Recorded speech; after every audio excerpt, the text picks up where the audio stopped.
ప్రజల కోసం ఆలోచించే విధానం, ఎవరు ఎన్ని ఇబ్బందులు కలిగించినా కడాన ఇప్పుడే కేశవ్ గారు చెప్పినట్టు శాపాలు పెట్టినా, తిట్లు తిట్టినా, బూతులు తిట్టినా అవి నా మనసుకు రాలేదు. కానీ ఒకటే గుర్తుపెట్టుకోండి, క్లేమోర్ మైండ్సే ఏమి చేయనప్పుడు ఇలాంటి వాళ్ళు ఏమి చెయ్యలేరు. అది నా దృఢ సంకల్పం.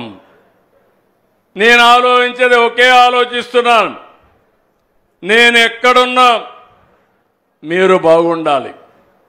ఇటీవల ఎన్నికల్లో మీరు చూపించారు, మనస్ఫూర్తిగా అభినందిస్తున్నాను. తెలుగుదేశం పార్టీ పుట్టినప్పటి నుంచి 93% స్ట్రైక్ రేట్ అంటే అందరినీ గెలిపించారంటే ఇక్కడ జయసూర్యను కూడా 20 సంవత్సరాల తర్వాత గెలిపించారంటే,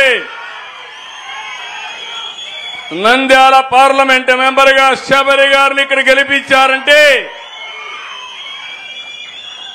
అది మీరు చూపించిన అభిమానం. నేను గుర్తుపెట్టుకోవాలి, మా నాయకులు కూడా గుర్తుపెట్టుకోవాలి.